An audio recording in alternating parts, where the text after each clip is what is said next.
Hi, I'm Fraser, and this is BTS for 28.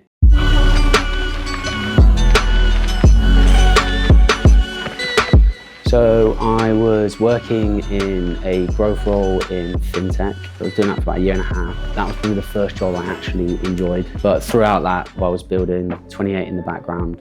And I think that's when I realized, just even being at a job, because I loved it a lot, but even then I kind of wanted more. I wanted to go down my own path. So I took the leap and went full time in this.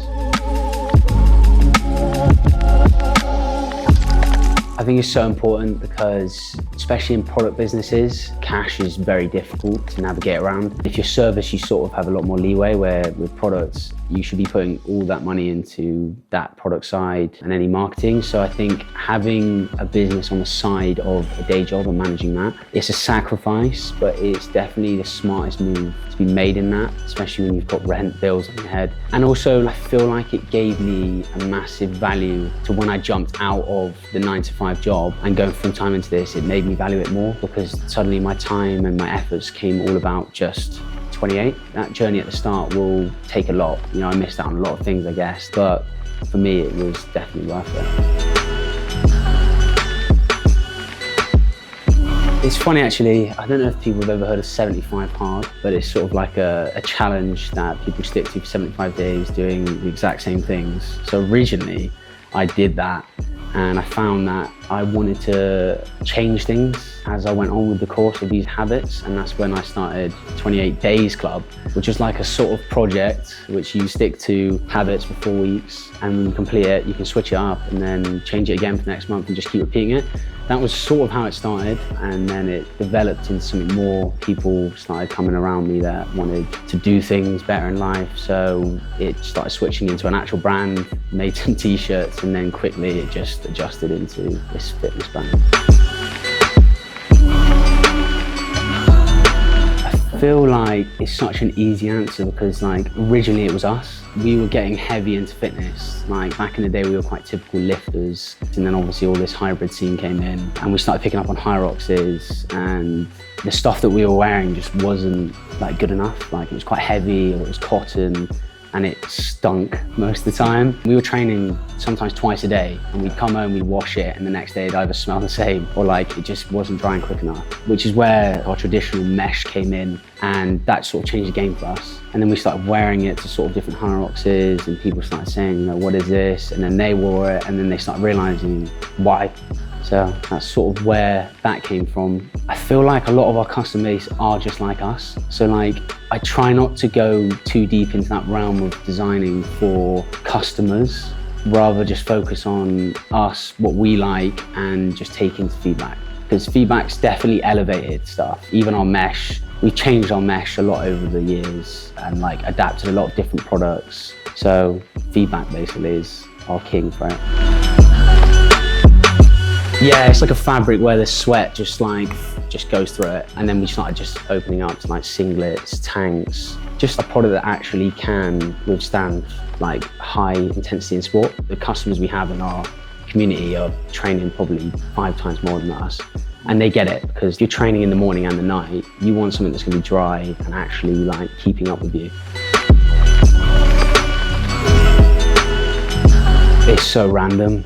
I'd love to say it's so streamlined and just on point, but it's so random. I'm extremely lucky to have a good team around me that pick up a lot of the slack. So as we've progressed and got bigger, things have got easier and we've been able to put people in stations. But even then, being a small company, you're across so many different things all the time. So I say, honestly, my day-to-day is just so random. I could come in, I could be designing one day. Last week I was with Glenn, he's my right hand in creative. We're designing for Tokyo, and next minute, we're looking at fabrics, products, then we're looking at how we shoot it in Tokyo, then we're looking at how to book a flight to Tokyo, hotel. It stems off. But I try now, especially this year, is to focus on top priorities for me, and I've got a team that can notice that and allow me to go a little bit more into, like I said, the designing side and the campaign side, because it's so important. You can design the best product, but you need the right marketing behind it, and it all needs to match. You saw that in the Woodlands campaign that we did. It was probably still to the date the most successful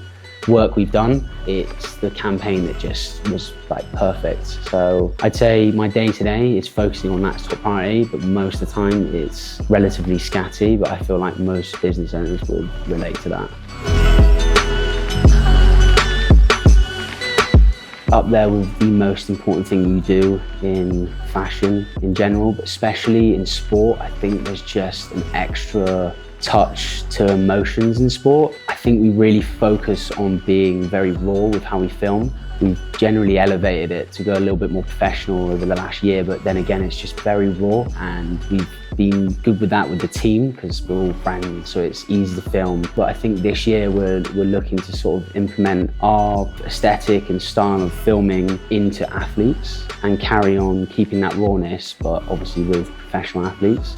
But I think that has been a key to making us different in the market. And I think obviously leaning a lot into the community, you know, being a small brand, you can lean a lot more and be a lot more hands-on.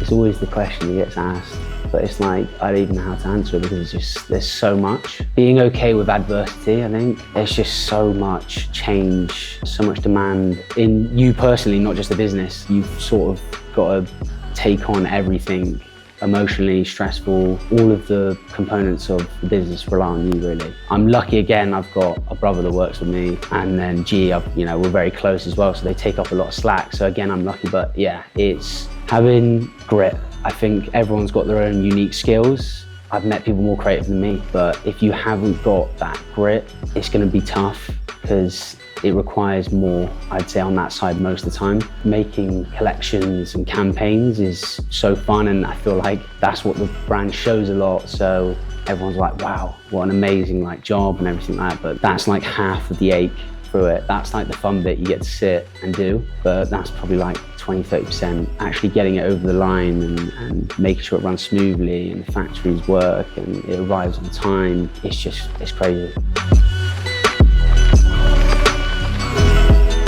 Flannels, and I'm not just saying that. I think I visualise a lot of stuff.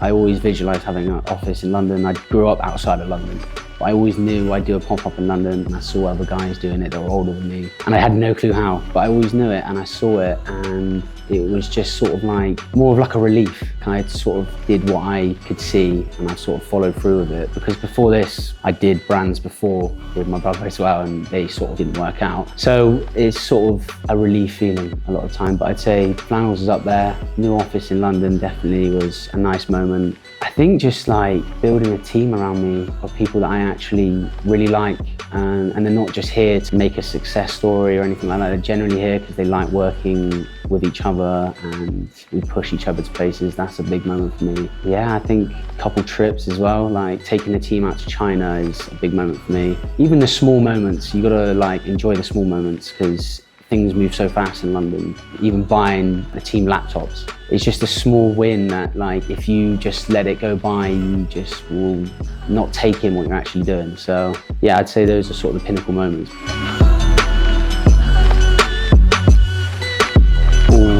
Have something that pays your bills. That's definitely the most important thing. But I think because I've got the story of I've had 2 brands before this years ago that I failed at, and looking back, I sort of knew I wasn't ready then, but I was trying to sort of force it. And I think coming to London and learning from people that are better, learning things that I didn't know then, that I would say that they were my weaknesses, because I was very focused on being creative rather than the actual business side. So coming to London and learning that, soaking all that stuff up, just going on the right journey, playing the long term. I think people are very quick and they want it fast, but it's a massive journey. I've been building 28 for 2 years, but I've been probably doing this for 8 or 9 really. It all led into this moment. So I'd say take your time, don't rush it. You've got so much time. The amount I've sort of done with 28 in the last year is just crazy, and it's a massive snowball effect. And if you are taking it in and learning and actually putting things into practice and understanding what you're doing, it will just keep rolling and it will keep snowballing. That's what's happened with us. Every time we do something right, we don't go, oh, we've done it right. We look at it and learn, why did it work? How do we do it again? How do we make it better? Which then leads into also just always take feedback, even if it's something you don't want to hear, because most of the time that stuff is what makes the work better. If I always saw everything through my own lens and did everything my way, I'd never really know if I'm doing something that could be better. But yeah, I think like just prepare, I guess. If you just want to focus on being creative, then I think that requires a little bit less. But if you're trying to be a creative and run a business, just prepare that side. You know, you're going to need to be very thick-skinned. You can't just sit in that creative world. As much as it's lovely, you've got to leave it and you've got to make hard decisions. And yeah, some weeks are going to be really tough. Some weeks are going to be great. Very up and down. Sort of learnt to try and be as much as I can in the middle. You know, spikes are great, but they can be volatile, and like even going upwards, obviously you got to feel the moment and take it in, but just like learn to be happy, but don't let it take you through the clouds and then come crashing down. So that's something that's definitely helped me get through this process. This year we've taken a massive pivot in what we're doing. For a long time building the brand in its early stages, I always had in my head from the start as replacing a wardrobe. You know, you want someone to come in and like, you don't want them just to come in and be able to buy a t-shirt. You want them to come in and be like, they generally can replace the whole sportswear wardrobe. We sort of realized towards the end of like last year that we've done that now. Like everything you need in fitness we've got. And now this year, instead of carrying on that, is starting to create a different avenue, which is sort of desire for us. I find a lot of our campaigns are very visual, and the product, I feel we could definitely match that visual a bit more now and focus less on getting the logo out there as much and more on like desirable products and taking in cultures of different cities. So that's where it comes in. We were doing Paris in 2 months, and a lot of people are racing around these cities and they want to rep that city. You know, you see it a lot on singlets with big brands like Nike and all that stuff. So creating young sort of culture desire in our collections is a pivot this year. So we're starting with Paris and then potentially moving into Tokyo as a city that we've always loved. Can't say we're big out there, but we're going to go in sort of screaming in a cathedral and hope someone will hear us. But yeah, so that's sort of it. And the other half is just feedback. Again, like going back to that feedback is just looking at our products and if there's any way we can make them better. It's just like minor details. There's tiers to that, isn't there? Like, I mean, there's so many athletes at the top level you'd love, but to be honest with you, I think, again, we make friends with a lot of athletes. Like, we've had some pro boxers, like next month we're going out to train with the pro boxer out in Spain. I quite like getting in with just athletes that are just getting into their journeys or like just going into their pro boxing or running or, you know, higher ups as well. So there's no like particular, but more just focused on where they're at. Like, we're not looking for the top level, you know, those ones want to be where the top brands are. So yeah, I don't have anyone particular, but yeah, I think that's probably the best route.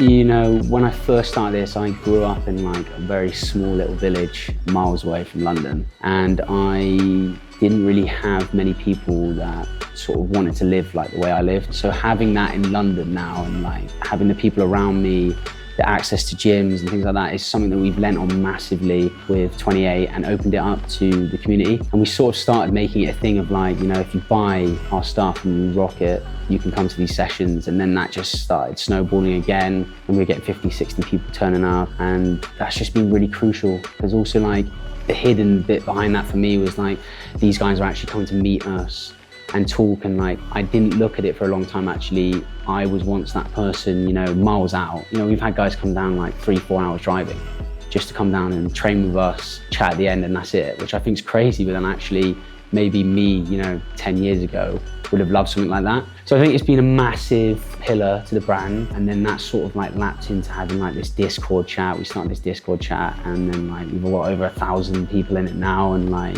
they're talking on drops, they're talking about their training. You're seeing like people actually become friends out of it, and they chat to us like we're mates. And we're gonna definitely double down this year on that. It's so important. We've got Paris, which we've opened up to actually people to come out. They can come to this pop-up, they can run the half marathon with us and just like have a weekend there. But yeah, I think it's just really important. I don't think people have the access to stuff like that and people like that.